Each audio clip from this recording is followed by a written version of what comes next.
मैं देवों के देव महादेव के चरणों पर प्रणाम करती हूँ। मैं गौरी पार्वती मैया भवानी के चरणों पर प्रणाम करती हूँ। सभी देवी देवता के चरणों पर प्रणाम करती हूँ। गुरु भाई बहन लोग, आज आप लोग को मैं महादेव के फगुआ गीत सुनाने वाली हूँ।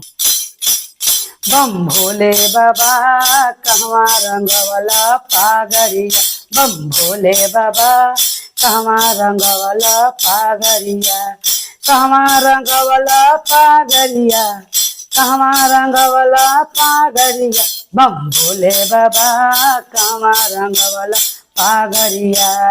होली खेले जात रानी राम जी अंगनावा, होली खेले जात रानी राम जी अंगनावा। सीता ने रंग दिया पागरिया, सीता ने रंग दिया पागरिया, बम भोले बाबा कहवा रंगवला पागरिया, बम भोले बाबा कहवा रंगवला पागरिया।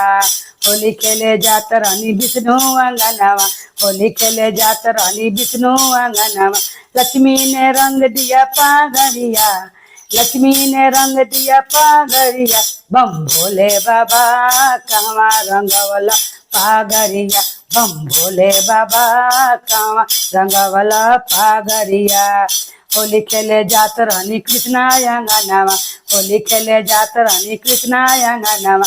राधा ने रंग दिया पागरिया, रुक्मिणी ने रंग दिया पागरिया, बम भोले बाबा कहवा रंगवला पागरिया, बम भोले बाबा कहवा रंगवला पागरिया, कहवा रंगवला पागरिया, कहवा रंगवला पागरिया, बम भोले बाबा कहवा रंगवला पागरिया। होली खेले जात रानी बरमा अंगनावा, होली खेले जात रानी बरमा अंगनावा। सरस्वती ने रंग दिया पागरिया, सरस्वती ने रंग दिया पागरिया, बम भोले बाबा कहवा रंगवला पागरिया, बम भोले बाबा कहवा रंगवला पागरिया। होली खेले जात रानी हनुमत अंगनावा, होली खेले जात रानी हनुमत अंगनावा। अंजनी ने रंग दिया पागरिया, अंजनी ने रंग दिया पागरिया, बम भोले बाबा कहवा रंगवला पागरिया, बम भोले बाबा कहवा रंगवला पागरिया। होली खेले जात रानी गुरु भैया अंगनावा, होली खेले जात रानी गुरु भैया अंगनावा।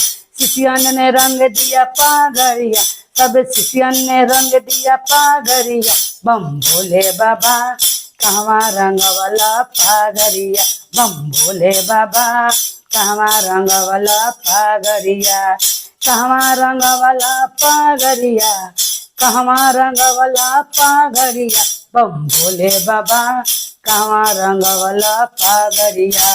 हर हर महादेव की जय।